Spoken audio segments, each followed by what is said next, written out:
hidupku dan karya tangan-Mu. Ku tersanjung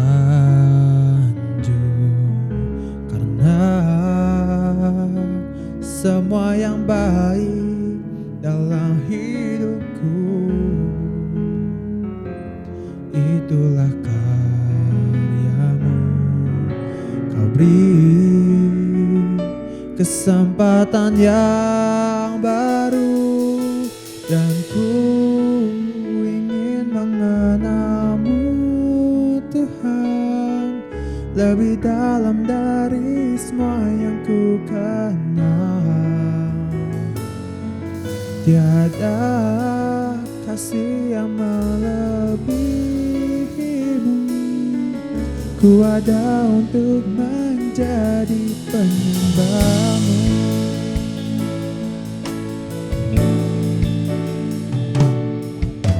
Bila ku buka mataku dan lihat wajah-Mu,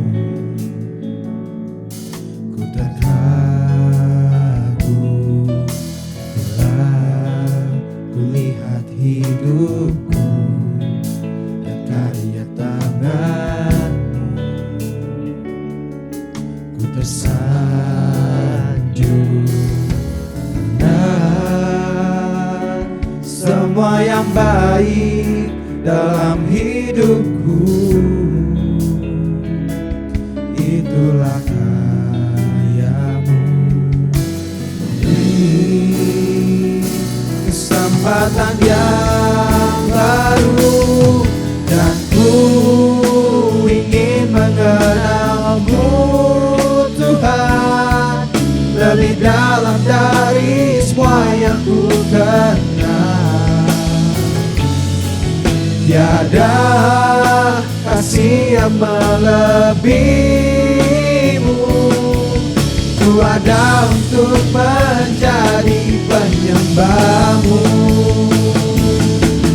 dan ku ingin mengenal-Mu, Tuhan, lebih dalam dari semua yang ku kenal. Tiada kasih yang melebihi-Mu. Ku ada untuk menjadi penyembah-Mu.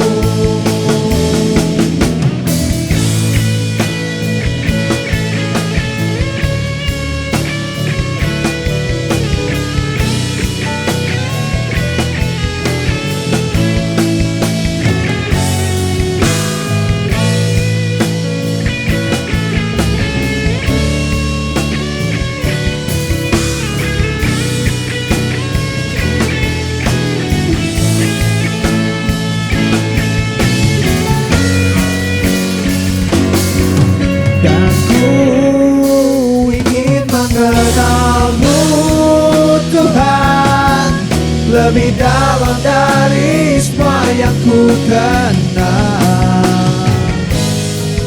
Tiada kasih yang melebihi-Mu.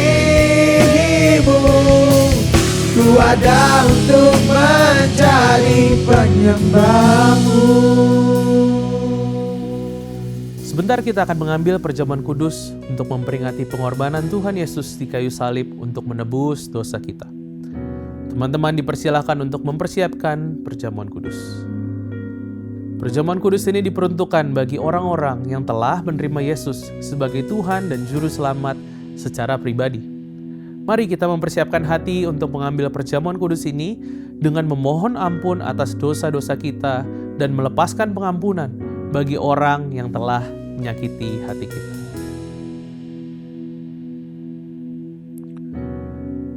Mari kita angkat roti di tangan kanan kita. Sebab apa yang telah kuteruskan kepadamu telah aku terima dari Tuhan, yaitu bahwa Tuhan Yesus pada malam waktu ia diserahkan, mengambil roti dan sesudah itu ia mengucap syukur atasnya. Ia memecah-mecahkannya dan berkata, "Inilah tubuhku yang diserahkan bagi kamu. Perbuatlah ini menjadi peringatan akan aku." Mari kita makan roti ini dengan penuh ucapan syukur di dalam nama Tuhan Yesus.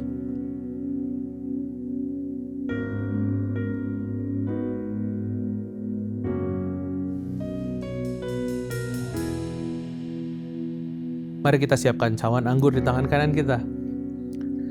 Demikian juga ia mengambil cawan sesudah makan lalu berkata, "Cawan ini adalah perjanjian baru yang dimeteraikan oleh darahku. Perbuatlah ini setiap kali kamu meminumnya, menjadi peringatan akan aku. Sebab setiap kali kamu makan roti ini dan minum cawan ini, kamu memberitakan kematian Tuhan sampai ia datang." Mari kita minum anggur ini dengan penuh ucapan syukur di dalam nama Tuhan Yesus.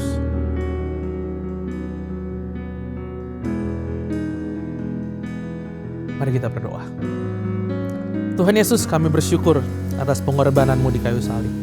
Kami bersyukur Tuhan, karya-Mu, penebusan-Mu di kayu salib, membebaskan kami dari belenggu maut. Kami bersyukur Tuhan, kami punya Raja di atas segala Raja, yang memberikan kami masa depan yang penuh dengan pengharapan.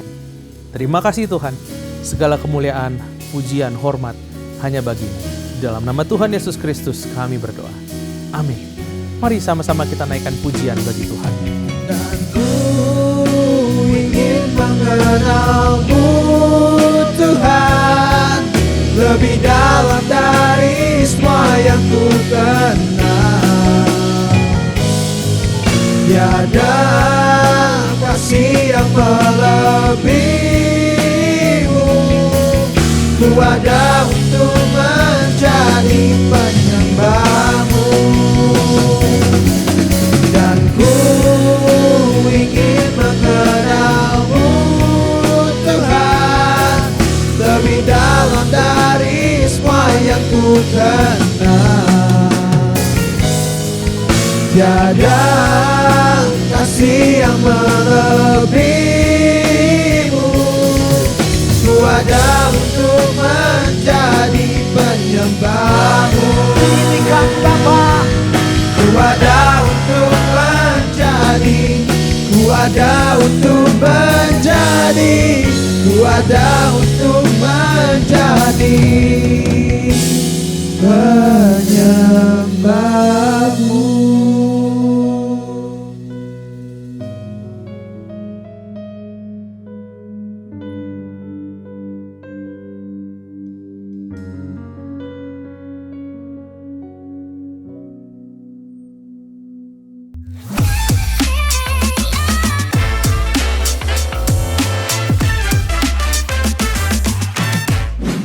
Welcome back to Campus Connection. Tidak terasa sudah memasuki bulan Februari. 1 bulan sudah berjalan di tahun 2025 ini. Saya berharap setiap kita tetap semangat, tetap konsisten menjalani kehidupan, konsisten dengan goals dan juga resolusi yang kita tulis di awal tahun. Sebelum kita berlanjut, mari kita siapkan hati kita untuk mendengarkan firman Tuhan. Yuk kita berdoa terlebih dahulu. Tuhan, hari ini kami sungguh bersyukur karena kami mendapat kesempatan untuk 1 hari lagi mendengar firman-Mu. Engkau yang berkati supaya firman-Mu ini dapat mengubah pemikiran kami dan bisa mengubah kehidupan kami. Kami menyerahkan waktu ke depan ke dalam tangan-Mu, Tuhan yang berikan kami fokus. Di dalam nama-Mu kami berdoa, haleluya, amin. Teman-teman, hari ini saya mau coba minta setiap kita untuk mengingat urutan kegiatan atau hal-hal yang kita lakukan dalam 1 hari normal kehidupan kita. Let's say ini sekarang hari Selasa atau Rabu nih, hari kuliah normal pada umumnya. Apa yang kita akan lakukan di awal hari tersebut? Kemungkinannya sangat tinggi bahwa apa yang kita lakukan pada hari itu sangat mirip dengan apa yang biasanya kita lakukan di hari-hari sebelumnya. Kita mungkin mengingat, bangun pagi, ya pasti bangun jam 6 seperti biasa, terus matiin alarm, terus kita lihat-lihat HP gitu ya, cek notif, lihat WA, lihat IG sebentar, terus kita lanjut sikat gigi, mandi pagi. Habis mandi kemudian kita ganti baju, terus kita duduk buka renungan pagi sebentar. Terus kita siapin tas mungkin ya, dan kemudian kita berangkat ke kampus untuk kelas pagi. Kita mungkin melakukan hal yang sama hampir setiap hari. Morning routine ya kalau kata orang-orang. Tiap hari udah begitu terus secara otomatis. badan kayaknya udah disetel untuk melakukan kayak gitu dari setiap kita bangun tidur sampai kita tidur lagi. Lanjut nih ke kampus misalnya ya, kita sampai di kelas, kita belajar, kita ngobrol, kita main sama temen, atau kita nugas, dan lain-lain. Nah, mungkin kita ngerjainnya tugas yang sama, atau mungkin tugasnya beda tapi belajar mata kuliah yang sama dengan hari-hari sebelumnya. Selesai nih sore hari, kita pulang ke kosan atau kita pulang ke rumah. Bahkan nih ya, buat kita yang nyetir motor atau mobil sendiri, pernah nggak sih ngalamin yang kayak tadi tuh misalnya jalan pulang gitu ya, kita tiba-tiba udah nyampe rumah aja. Kayak udah otomatis gitu ya, jalan dari kampus ke tempat tinggal kita. Tahu-tahu udah sampai. Di jalan ada apa? Lupa.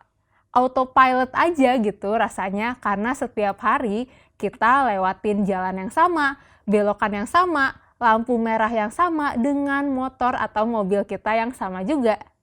Nah, biasanya kalau sore ke malam ngapain nih? Mungkin ada yang ngerjain tugas, ambil laundry baju, atau olahraga tipis-tipis, atau kita pergi makan malam, atau pesen makanan online.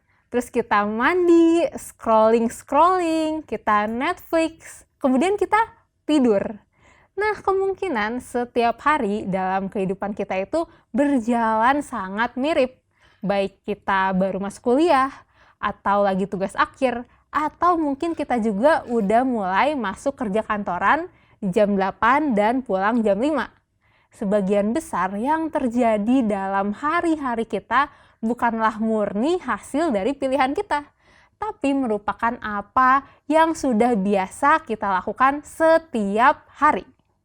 Universitas Duke melakukan suatu penelitian di tahun 2006 dan ditemukan bahwa hampir 45% dari tindakan yang kita lakukan sehari-hari bukan merupakan hasil dari keputusan sadar kita, tetapi merupakan hasil dari kebiasaan yang kita lakukan.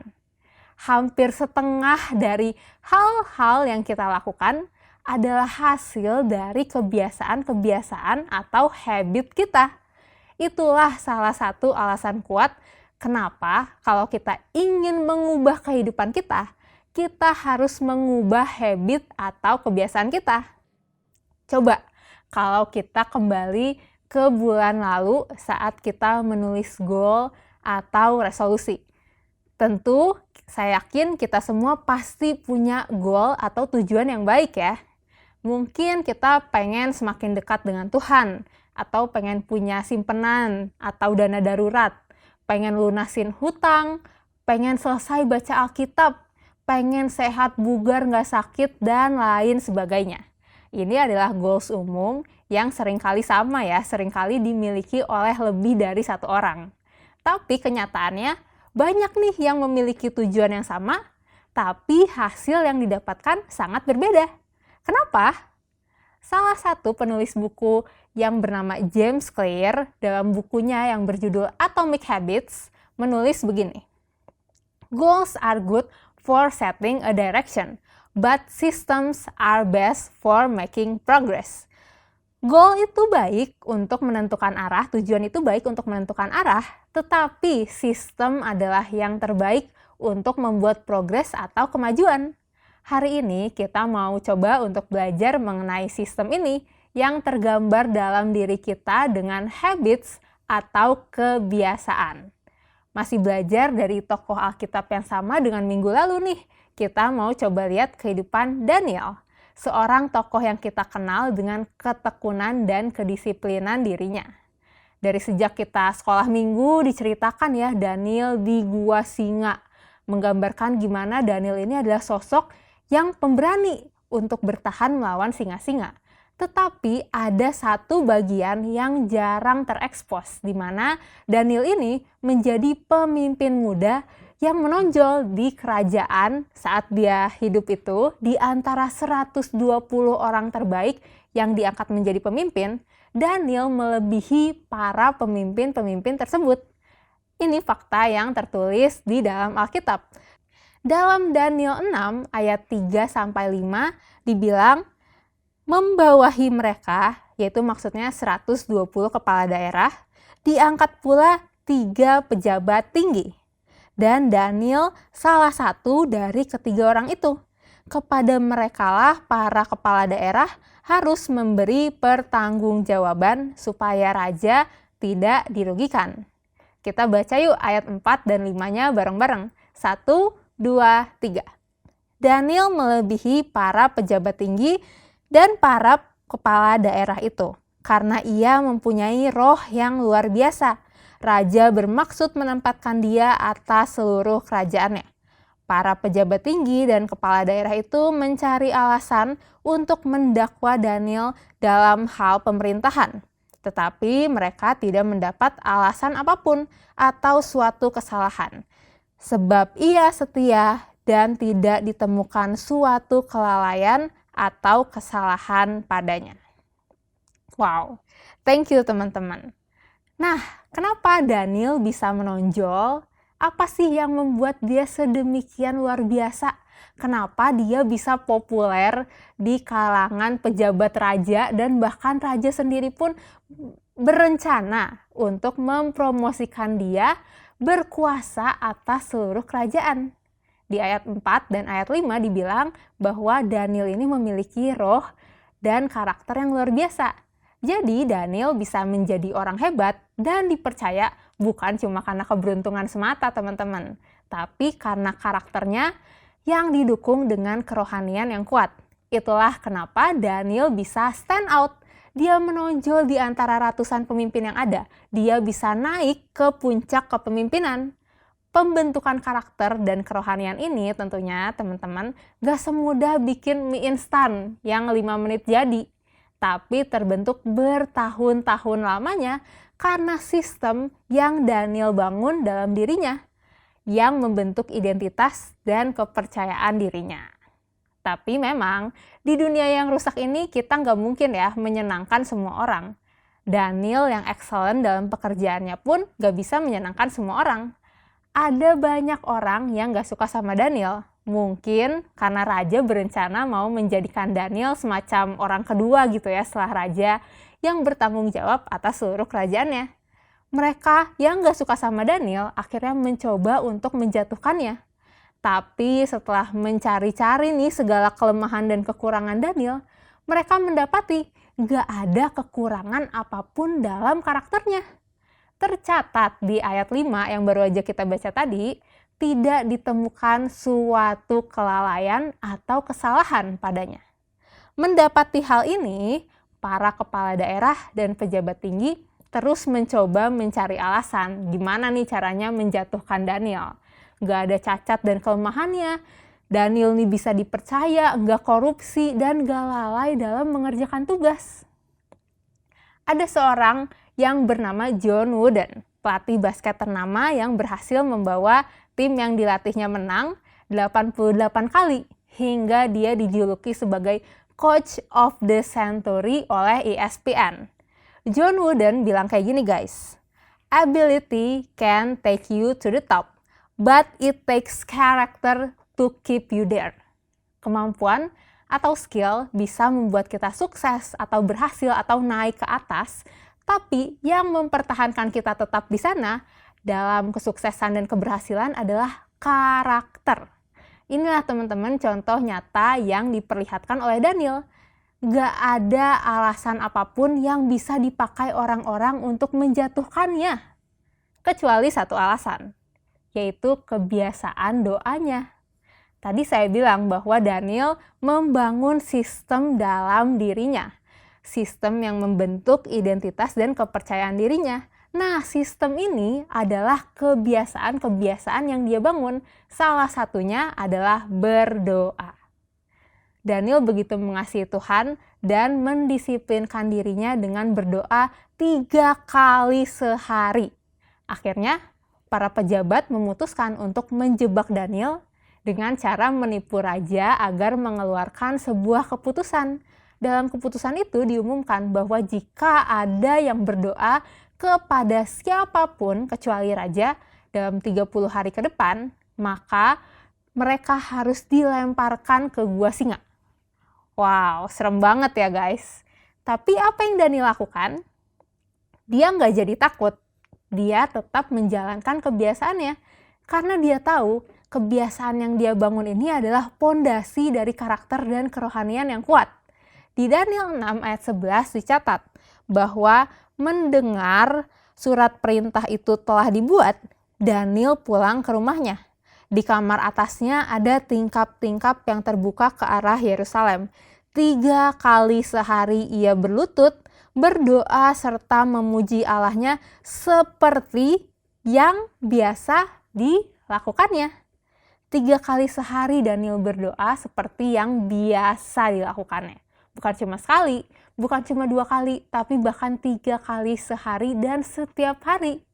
Bukan cuma pas lagi mau aja, atau cuma pas lagi butuh aja, atau bahkan mungkin karena pengumuman tersebut dia berhenti. Enggak ya teman-teman, bahkan setiap harinya dia memilih untuk berhenti dari aktivitasnya dan datang ke hadapan Tuhan, memohon pada Tuhan dan mendengarkan suara Tuhan. Dia memprioritaskan hidupnya di sekitar waktu intim dengan Bapa. Apa yang dilakukan Daniel adalah membangun sebuah habit, sebuah sistem di mana dia setiap hari bersekutu, punya waktu untuk intim dengan Tuhan. Satu disiplin kecil, yaitu cuma datang berdoa nih 3 kali sehari sama Tuhan. Pada akhirnya, kebiasaan itulah yang membuat Daniel tetap bertahan. Ia tetap berdoa meskipun mendapat tantangan, yaitu mungkin ditangkap dan dimasukkan ke gua singa. Dan benar aja, Daniel emang ditangkap dan dimasukkan ke gua singa. Tapi, habit yang sudah terbentuk ini, karakter yang mengasihi dan percaya kepada Tuhan, itu benar-benar bekerja dan Tuhan memang benar-benar setia. Ia menyelamatkan Daniel sehingga ujian yang dia hadapi malah bisa menjadi testimoni. Jadi, jangan pernah kita meremehkan bagaimana Tuhan dapat memulai sesuatu yang besar melalui satu kebiasaan kecil. Jangan pernah kita meremehkan apa yang Tuhan sanggup lakukan. Hal yang istimewa, hal yang luar biasa, hal yang di luar akal manusia, semua bisa dimulai dari satu tindakan disiplin kecil, alias sistem dalam diri kita tersebut. Nah, aplikasinya bagi kita apa nih? Berdasarkan apa yang menjadi goal kita, atau kita mau jadi orang seperti apa? Coba deh kita pikirkan satu habit yang harus kita mulai. Apa kebiasaan yang perlu untuk mulai kita lakukan? Gak harus sesuatu yang wah dan besar. Justru lebih baik jika kita mulai dengan satu langkah sederhana. Misal, bangun pagi tanpa nge-snooze alarm. Begitu alarmnya bunyi, kita langsung bangun. Atau contoh lain, misalnya setiap hari baca Alkitab satu perikop atau bahkan satu pasal mungkin sebelum kita scrolling Instagram. Atau yang biasanya bangun pagi, kita bangun 10-15 menit lebih awal mungkin. Or beresin kasur. Setiap pagi selimut, bantal, guling kita rapihkan setelah kita bangun tidur. Karena habit kita akan membentuk karakter dan pada akhirnya membentuk identitas kita, jadi kita bisa bangun habit kecil yang sesuai dengan identitas yang mau kita bangun. Saya coba kasih lagi nih beberapa gambaran, bayangan untuk membangun habit sesuai identitas kita. Kalau kamu mau jadi seorang yang care, coba bangun kebiasaan untuk mengapresiasi satu orang setiap hari. Kalau kamu mau jadi seorang yang rapi, beresin kasurmu waktu bangun. Jangan biarin aja bantal, guling, selimut ada di kasur, di lantai, atau bahkan ngegantung di pinggir kasur. Latih diri sendiri buat beresin kasur begitu bangun tidur. Kalau kamu mau jadi seorang yang fokus, coba biasakan memulai hari dengan menulis 3 prioritas untuk hari tersebut. Dan bisa kalian taruh di notes atau di tempat yang mudah buat kita lihat untuk mengingatkan kita. Dengan demikian kita bisa bangun sistem atau kebiasaan yang menolong untuk fokus. Nah, kalau misalnya kamu mau jadi seorang yang sehat, kamu mungkin bisa coba kurangin dulu ya minum soft drink setiap hari dan lebih banyak bergerak. Olahraga tipis-tipis tapi rutin. Dan kalau kamu mau jadi orang yang setia mengelola berkat Tuhan, yaitu setia dengan perkuliahan, dibuktikan dengan apa? Spirit of excellence. Coba kita mulai dulu dengan sisihkan waktu 15 menit setiap harinya untuk review ulang sedikit pelajaran yang sudah kita pelajari di hari itu. Orang bisa mengalami perubahan karena dua hal umum ini. Yang pertama, tragedi yang memaksa dia untuk berubah. Atau yang kedua, kesadaran bahwa dia memang harus berubah. Alasan yang pertama merupakan alasan yang eksternal dan pastinya nggak enak banget ya buat kita lalui. Jadi mari kita pilih alasan yang kedua, yaitu alasan yang berasal dari diri kita sendiri. Jangan sampai kita mengalami dulu sesuatu yang wah gitu ya, tragedi yang mengagetkan kita atau membuat kita terpukul dulu baru kita mau berubah. Justru mari kita mulai dari sekarang, dari satu hal kecil yang nantinya akan membangun dasar karakter yang kokoh dalam hidup kita. John C. Maxwell, pastor dan penulis buku yang berfokus pada leadership, dia bilang kayak gini, "Small disciplines repeated with consistency every day lead to great achievements gained slowly over time." Kedisiplinan kecil saat diulang dengan konsisten setiap hari akan memberikan hasil yang besar seiring dengan berjalannya waktu. Jadi, gimana nih caranya untuk membangun kebiasaan baru? Pertama-tama tentunya kita harus sadar bahwa konsistensi sangat diperlukan. Apa teman-teman? Yes, konsistensi.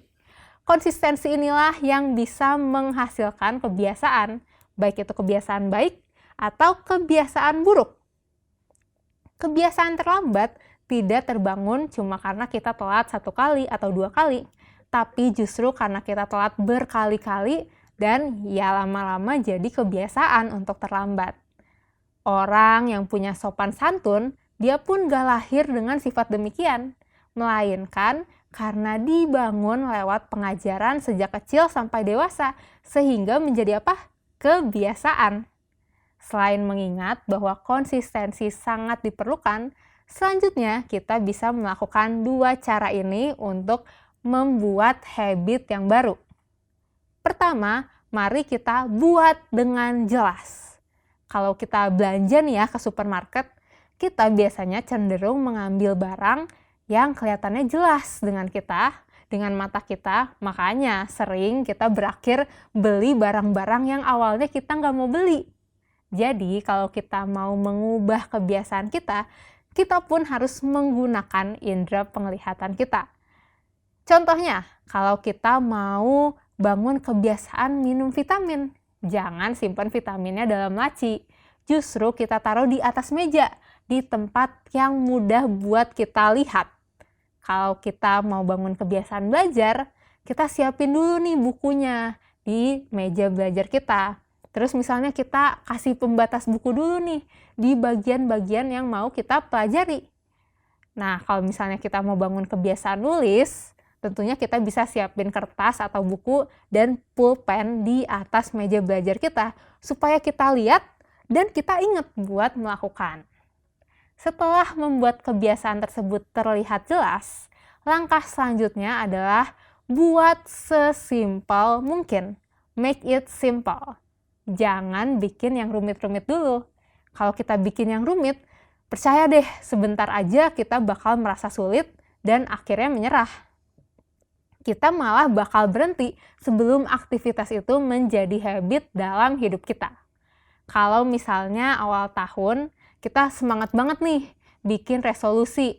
Misal baca Alkitab selama setahun, yang mana berarti itu sekitar 4 pasal setiap harinya ya. Coba, ada nggak yang bikin resolusi kayak gitu? Apakah masih berjalan? Saya yakin ada yang masih berjalan, tapi mungkin ada juga ya yang sudah mulai menyerah.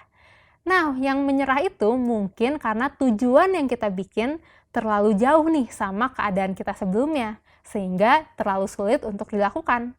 Kalau biasanya kita cuma baca lewat renungan aja nih, terus di tahun ini kita jangan langsung 4 pasal guys, kita bisa tambah sedikit-sedikit. Misalnya kita baca dulu nih 1 perikop. Atau bahkan kalau misalnya kita baru banget mau bikin habit saat teduh, that's okay untuk baca 1 ayat Alkitab saja setiap hari. Yang penting kita jalani dulu dengan konsisten. Setelahnya baru kita tingkatkan sedikit demi sedikit. Sama juga dengan aspek lainnya. Misalnya kita mau melatih diri kita untuk menabung. Jangan langsung mikir, oh iya nabung 1 juta sebulan. Kita coba aja dulu belajar menyisihkan 5.000, 10.000 rupiah setiap harinya. Kalau kita mau bangun habit olahraga, misalnya push up atau sit up, nah mulai dulu lah dengan 5 kali sehari. Gak perlu langsung 50 kali atau bahkan 100 kali setiap hari. Kalau 5 kali setiap hari ini sudah jadi konsisten dan menjadi habit, lama-kelamaan pasti kita bisa meningkatkannya. Banyak orang berpikir bahwa kegagalan dalam membangun kebiasaan atau karakter ini terjadi karena mereka kurang pinter, kurang jago, kurang keren. Ya memang kurang, tapi lebih tepatnya kegagalan itu terjadi karena kurang membangun sistem, yaitu sistem kebiasaan atau habit yang sebenarnya dimulai dari hal-hal kecil yang sederhana, yang seiring berjalannya waktu akan mendukung kita untuk mencapai goal atau target kita. Desmond Tutu, seorang teolog dari Afrika Selatan, dia bilang kayak gini, "There is only one way to eat an elephant, one bite at a time." Cara buat kita bisa makan gajah itu cuma satu, yaitu 1 demi 1 gigitan. Maksudnya apa? Maksudnya karakter yang hebat, pencapaian yang besar, semuanya itu nggak dibangun dengan semalam, tapi lewat proses yang dimulai sedikit demi sedikit. Kalau gitu, apakah punya goal itu nggak berguna? Ya tentu aja berguna dong teman-teman. Ingat tadi di awal, James Clear bilang goal itu baik untuk menentukan arah. Tapi sistem diperlukan untuk membuat progres atau kemajuan menuju goal tersebut. Tentunya baik untuk kita punya tujuan, tetapi tujuan itu hanya akan tercapai saat kita membangun sistem alias kebiasaan yang sesuai. Jangan pernah meremehkan satu permulaan yang kecil, teman-teman. Permulaan kecil justru dapat menjadi momentum untuk kita mengubah kebiasaan kita dan membangun suatu habit dan bahkan kehidupan yang baru. Psikologi punya sebuah istilah buat ini, yaitu efek bola salju, yang menjelaskan bahwa tindakan kecil dapat menyebabkan tindakan yang lebih besar dan lebih besar lagi, yang pada akhirnya menghasilkan dampak yang besar. Jadi, saat kita sekali menemui kegagalan, bukan berarti kita langsung hancur seluruhnya. Waktu kita 1 kali gagal nih, skip push up, atau misalnya skip sit up pagi-pagi, ya kita coba lagi besoknya. If you miss one, don't miss two. Kalau misalnya kelewat sekali, jangan menyerah. Jangan, ya udahlah, udah kelewat, udah nggak bisa lagi. Nggak kayak gitu teman-teman. Justru saat kita kelewat, jangan diterusin bablasnya. Kita bangun ulang, kita lakuin lagi, dan lagi, dan lagi, sampai tindakan tersebut menjadi sistem, menjadi sebuah kebiasaan yang terbawa dalam diri kita. Jadi ingat, kesuksesan kita nggak cuma dilihat dari tercapainya goal atau tujuan kita, tapi kesuksesan diri kita pun terlihat ketika kita berproses dengan benar dan kita memuliakan Tuhan lewat apa yang kita lakukan dalam keseharian kita. Bukan hanya tentang apa yang kita lakukan, tapi terlebih lagi untuk siapa kita melakukannya, yaitu untuk Tuhan. Lakukanlah semuanya untuk Tuhan, tentunya bukan karena Dia butuh ya, tapi karena kita mengasihi Dia dan mau memberikan kehidupan kita sebagai korban persembahan yang terbaik bagi Dia. Saya mengajak setiap kita untuk sama-sama membangun komitmen, membangun sistem kebiasaan dalam diri kita yang bisa kita mulai dengan hal yang jelas dan simpel, tapi kita lakukan dengan setia, konsisten, dan penuh komitmen. Mari teman-teman kita berdoa. Tuhan, thank you. Tuhan sudah mengingatkan kami untuk bangun kebiasaan yang baru dan mulai dari langkah kecil. Kami percaya apa yang kami lakukan ini akan menjadi seperti biji sesawi yang bahkan bisa memberikan dampak yang besar. Tuhan yang bantu kami supaya dapat melakukannya dengan baik. Dan kalau Tuhan mengingatkan di dalam diri kami kebiasaan-kebiasaan yang bisa mulai kami bangun dari sekarang, bantu kami berkomitmen dan memulai dengan penuh konsisten, tentunya untuk kemuliaan nama-Mu saja. Hamba-Mu juga hari ini melepaskan berkat bagi seluruh teman-teman yang mendengarkan. Kiranya Tuhan yang memberkati, memberikan setiap teman-teman keberhasilan di dalam mereka membangun kebiasaan. Kiranya kebiasaan yang tidak sesuai kehendak Tuhan dapat dihancurkan, dan kebiasaan yang baik, kebiasaan yang membawa mereka kepada rencana dan tujuan Tuhan dapat mereka bangun, sehingga saat mereka melewati tahun ini nantinya mereka sungguh melihat pekerjaan Tuhan yang luar biasa. Thank you Tuhan atas berkat yang Engkau telah berikan kepada kami. Dan kami menyerahkan doa kami ini hanya kepada satu nama, di dalam nama Tuhan Yesus kami berdoa. Haleluya, amin. Apabila teman-teman memerlukan dukungan doa atau konseling lebih lanjut, jangan ragu untuk scan QR yang tertera di layar ini. Akan ada rekan-rekan pendoa dan para konselor yang siap untuk membantu teman-teman sekalian. Tuhan Yesus memberkati.